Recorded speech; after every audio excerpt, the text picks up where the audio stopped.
नमस्ते दोस्तों, आप सभी को हमारे चैनल पर हार्दिक स्वागत है. എല്ലാവർക്കും നമ്മുടെ ചാനലിലേക്ക് ഹൃദ്യമായ സ്വാഗതം. നമ്മളിന്ന് ഹിന്ദിയിലെ പര്യായവാചി ശബ്ദമാണ് പഠിക്കാൻ പോകുന്നത്. പര്യായവാചി ശബ്ദം എന്ന് പറഞ്ഞാൽ സിനോണിംസ് ഇൻ ഹിന്ദി. സിനോണിംസ് ആണ് പര്യായവാചി ശബ്ദം എന്ന് പറയുന്നത്, അതായത് പര്യായപദങ്ങൾ.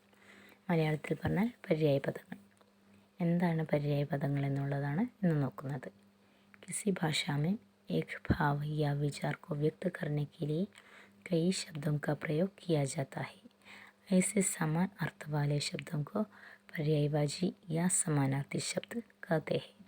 ഏതൊരു ഭാഷയിലായാലും ഒരു ഭാവത്തെ അല്ലെങ്കിൽ വിചാരത്തെ വ്യക്തമാക്കാൻ വേണ്ടി ഒരുപാട് വാക്കുകൾ പ്രയോഗിക്കുന്നു. അങ്ങനെ സമാനമായ അർത്ഥം വരുന്ന വാക്കുകളെയാണ് നമ്മൾ പര്യായവാചി ശബ്ദം അല്ലെങ്കിൽ സമാനാർത്ഥി ശബ്ദം എന്ന് പറയുന്നത്. ഒരു കാര്യം വ്യക്തമാക്കാൻ വേണ്ടി ഒരുപാട് വാക്കുകൾ, സമാനാർത്ഥം വരുന്ന ഒരുപാട് വാക്കുകൾ പ്രയോഗിക്കുക, അല്ലേ? സമാനാർത്ഥം വരുന്ന ഒരുപാട് വാക്കുകൾ, അതിനെയാണ് നമ്മൾ പര്യായവാചി ശബ്ദം എന്ന് പറയുന്നത്. വിലോം ശബ്ദത്തിൽ എന്താണ്?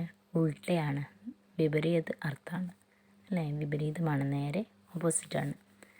പര്യായപദത്തിൽ സമാന അർത്ഥ വാലെ ശബ്ദം को पर्यायवाची शब्द या समानार्थी शब्द कहते हैं. എക്സാമ്പിളായിട്ട് നമുക്ക് ആകാശം പറയാം, വാനം, ഗഗനം, അമ്പരം എന്നിങ്ങനെ നമുക്ക് പറയാൻ സാധിക്കും.